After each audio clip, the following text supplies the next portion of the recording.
Gracias por continuar con nosotros. Vamos a pasar ahora a nuestro segundo tema de la noche.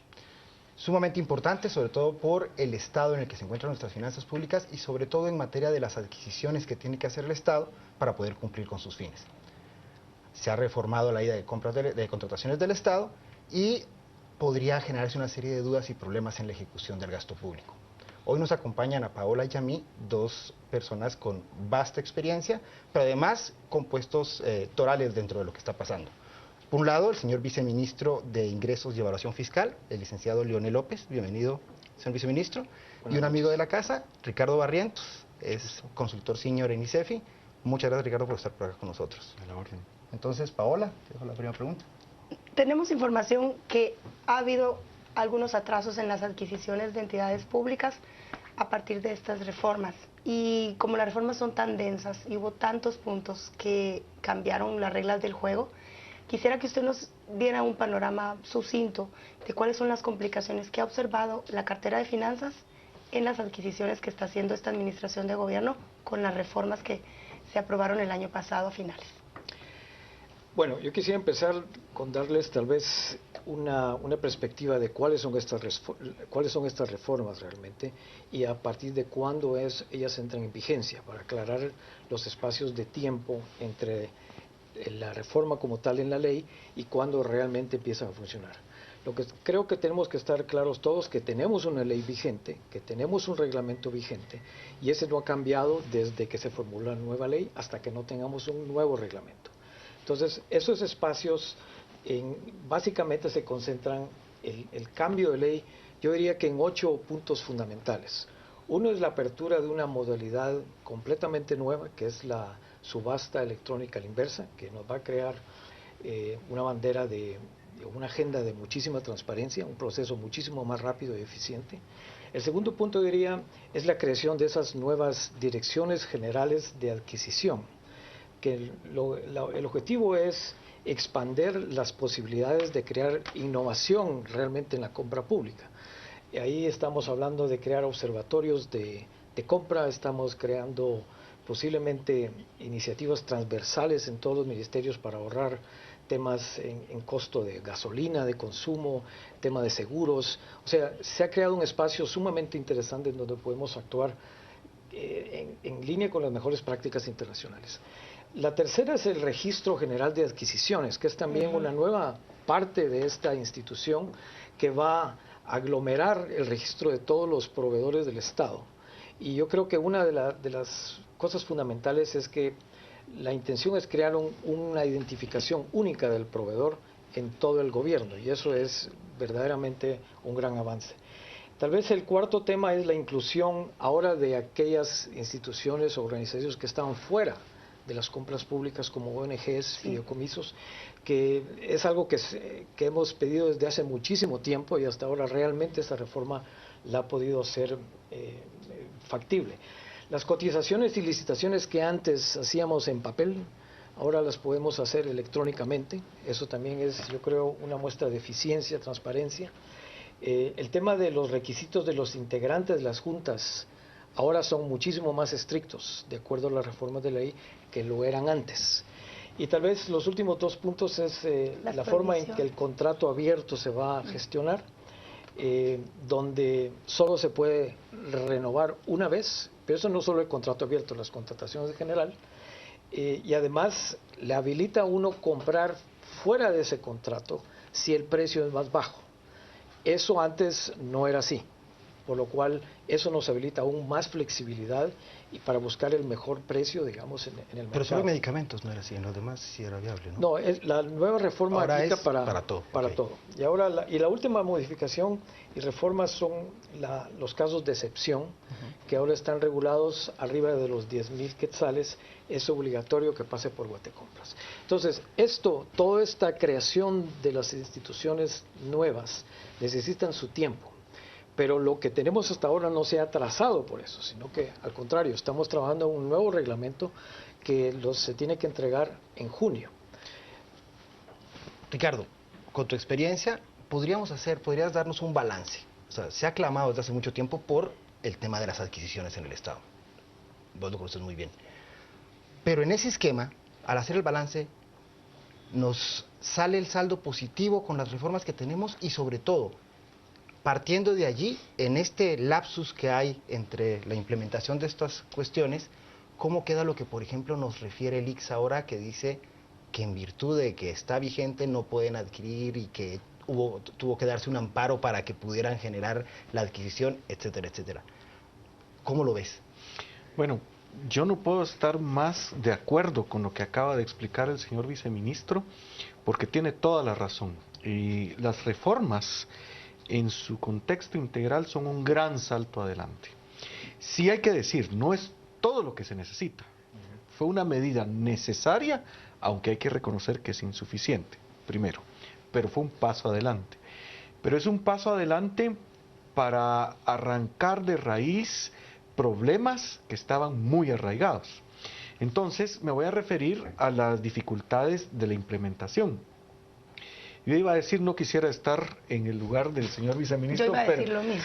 Pero, y no solo por este tema, sino pero por un montón de razones. El hecho es que yo ya estuve ahí.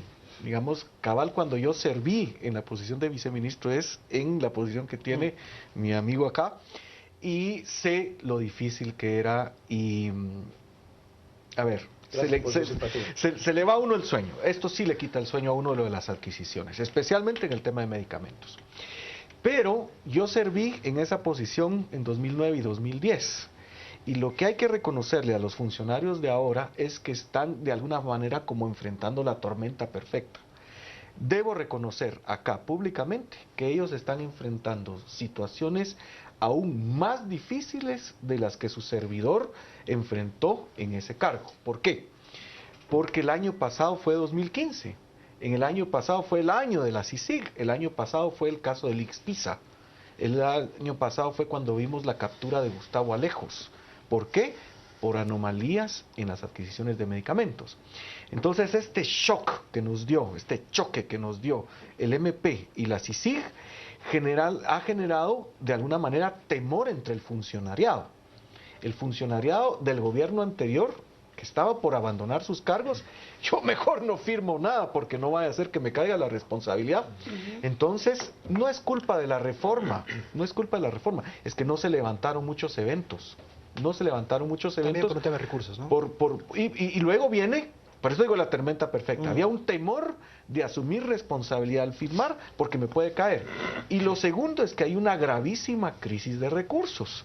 Entonces también no hay. Y luego sí hay una resistencia al cambio. Sí.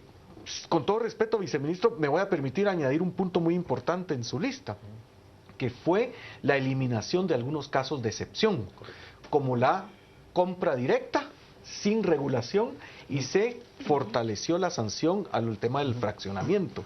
Entonces, como no se levantaron los eventos el año pasado y todavía no han entrado en vigencia las nuevas modalidades que ya correctamente explicó el viceministro, como la subasta electrónica inversa, hay un pequeño limbo ahí, de meses tal vez, ojalá pocos, en donde la gente, en vez de complicarse mejor, miren, pero si fraccionando con compras directas era tan fácil, ¿por qué no lo quitaron? Pero, ese es el reclamo. Pero admiten ustedes que por estas razones y por la nueva modalidad de compra directa han mermado las compras en las entidades públicas.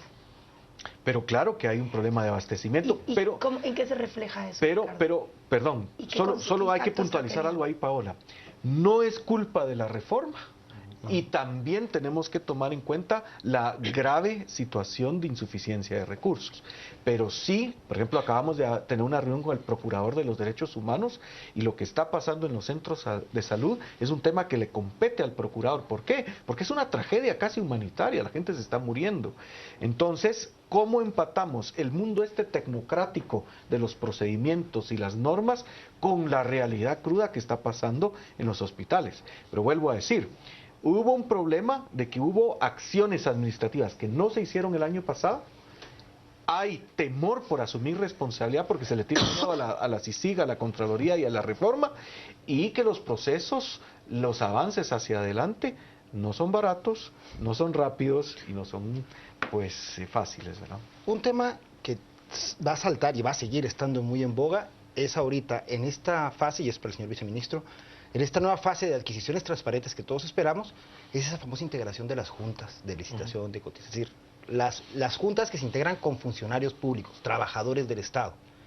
El temor de esto después de lo que pasó en el caso Expisa y cómo eso va a generar un atraso, a lo que se refería Paola, en nutrir al Estado de bienes para poder cumplir con sus fines. Y eso además del tema de los precios, que tal vez nos habla un poquito, con el famoso precio de referencia de qué, porque esta gente en su inexperiencia técnica, a veces la adjudicación era solamente basada en precio. Hoy también eso se regula, ¿es correcto? Sí, bueno, déjeme elaborar un poco el tema de las juntas. O sea, la figura de la junta no ha cambiado como tal. Ahora, lo que sí regula la nueva ley es que el Ministerio de Finanzas debe asegurar un procedimiento para que sean idóneos las personas, es decir, que tengan la experiencia y tengan la capacidad de evaluar esa compra. Eso no creo que genere un retraso. Lo que va a hacer es incrementar la calidad de la decisión sobre la compra, que yo creo que eso nos debe beneficiar a todos y por supuesto es parte del proceso. Ahora, el otro tema que tiene que ver con el precio de referencia efectivamente va a ser un desafío fundamental, porque los precios de referencia no es únicamente lo que compré y cómo lo compré históricamente, o voy a preguntarle a 3 establecimientos cuál es el precio como que si fuera la canasta básica normal estadística. No, es un método. Pero la ley previene, yo creo que los padres de esta ley realmente entendieron de dónde venía el problema, es que también se tiene que publicar, el INE tiene que publicar el método en cual se generó el precio de referencia. Ahora, por supuesto nos va a tomar un tiempo, y especialmente si empezamos a ver la complejidad de ítems individuales que son tal vez sencillos, comprar tal vez lámparas y sillas es más fácil que comprar medicamentos, que comprar una obra pública. Y el precio de referencia, ese es importante específicamente para la subasta a la inversa. Yo creo que es un tema de desarrollo institucional que se debe apoyar aquí. Ricardo. Sí, yo quisiera hacerle una crítica a la ley que apoyamos. A ver, criterio de idoneidad, ninguno es perfecto. De hecho, es un atrevimiento. Y con lo que le pagamos al funcionariado de este país, Sí, tenemos estas lumbreras. Pero además tratar de poner en una ley un criterio de idoneidad es un atrevimiento. Y hubo colegas de centros de investigación que nos lo criticaron mucho. Y entonces la solución, si me lo permiten, son 2 líneas, es la siguiente. La idoneidad, estoy leyendo la ley, se verificará mediante la acreditación de 3 condiciones. La experiencia o el conocimiento suficiente en algunos de los ámbitos: legal, financiero y técnico del negocio a adjudicar. Esa es la gran apuesta. Entonces, por ejemplo, en el caso de Expisa, las famosas 3 enfermeras que integraron una junta, que están guardando prisión preventiva, tenían conocimiento técnico, legal o financiero de procedimientos complejos de hemodiálisis, y teniendo el IX de médicos nefrólogos, ese es el tema. Pero también, ¿cómo es que no abusamos del funcionario público? Bueno, hay otro artículo que es la excusa obligatoria.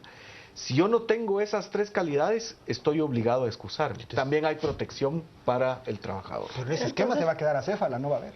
Para terminar y cerrar este tema, casos como el de el director del Diario Centroamérica, que hace 2 días argumentó que no se habían publicado las reformas a la ley del Congreso porque no había papel y tenía 24 páginas el decreto, tiene que ver con cuestiones como esta para adquirir, para cotizar, para licitar.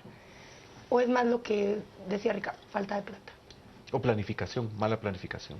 Sí, bueno, entonces las nosotros... reformas de momento no están generando atraso en la adquisición. Es que la reforma no se ha dado en términos de ponerlo en marcha, claro, porque se necesita un reglamento válido para que eso sea ejecutable. Y lo están ejecutando ya. Y tenemos un plan, de hecho, el reglamento va a tener 1 mes de socialización. O sea, si por supuesto queremos que esto lo acortemos aún más, podemos estar, no en junio, antes, pero perderíamos la oportunidad que un ICEFI, que una acción ciudadana puedan participar, coparticipar y codiseñar ese reglamento, porque tampoco todos los funcionarios somos perfectos. sí estamos tratando de incluir en estos reglamentos las mejores prácticas mundiales. Actualmente tenemos un consultor que hizo la transformación en Chile en estos reglamentos. Tenemos alguien que viene del área de salud y nos está aportando en esos temas. O sea, estamos haciendo lo posible para que tengamos el estándar de clase mundial en funcionamiento. Ahora, por supuesto, necesita un tiempo. Nosotros iniciamos esto hace 2 semanas o 3 semanas realmente, desde que retomamos este tema y lo estamos lanzando de una manera muy eficiente. La ley nos da 24 meses para ejecutar eso. Nosotros queremos salir con la subasta y la inversa en junio. Tal vez hasta 24 meses. Hasta 24 meses. Bueno, pero si buscamos los que menuda esquemas tarea, antiguos... encima de todo está lo de la SAT, encima de todo está el tema de la condición del De gasto. acuerdo, pero ese es el reto. Sí, claro. Hoy aprobaron la ley de conservación de empleo. En forma resumida, ¿están de acuerdo o no ustedes? Totalmente desacuerdo. Pero reconocemos que lo aprobado quizá sea una versión más acotada de las barrabasadas que se pusieron hace 2 años, ¿verdad? Pero estamos en desacuerdo porque son privilegios fiscales que consideramos inefectivos. Y desde lo institucional, ¿cómo ven esa merma en los recursos para poder hacer todo esto de lo que estamos hablando? Bueno, yo, si les soy sincero, yo creo que no me siento competente de dar una opinión en este punto. Yo creo que ISEFI tiene una opinión más fundamentada en los estudios que hacen a priori. Mi actual dilema es cómo hago esto funcionar a un tiempo razonable y que tengamos procesos transparentes de impacto que... Acordémonos que estamos hablando de 11.000 millones de quetzales que se compran y que se adjudican. En épocas donde hay los recursos para hacerlo, pero esperemos que estos años pues nos ayuden a estabilizar. Pero estamos hablando de una complejidad completamente enorme. Interesante cómo queremos un proceso de primera con un ingreso de décima, ¿no? En la tormenta perfecta. La tormenta Es delicado. Tener excelencia en la tormenta perfecta, vaya. Muchas gracias a ambos. Muchísimas gracias por el espacio. Vamos a enlazar ahora con Rocío para que nos comparta sus sugerencias, sus preguntas y sus comentarios en redes. Gracias, Paola. Hablamos en este momento sobre las reformas a la Ley de Compras y Contrataciones del Estado. Ya nos hemos vuelto tendencia en Twitter, así que esperamos sus comentarios en nuestras redes sociales. Comenzamos con doctor Sergio Hernández. Bien, si logra más transparencia, falta comprobarlo. Echa la ley, echa la trampa. Karl Schutzer, no existe un mecanismo de compra alterno, hay escasez de medicamentos y queremos medicamentos de calidad, no genéricos. Luis Enrique López, compra directa por 90.000 cada 4 meses, impide comprar medicamentos, eso debe corregirse. Vilma de Moreno, los mafiosos siempre encuentran la forma de darle vuelta al sistema y robar. Le agradecemos por su participación en nuestras redes sociales. Les recordamos que en Facebook y en Twitter nos encuentra como Canal Antigua. Ahora es momento de conocer todo sobre el mundo deportivo y le invitamos a que se quede en sintonía de Canal Antigua. A las 10 p.m. le tenemos lo mejor en análisis. Que tenga una linda noche.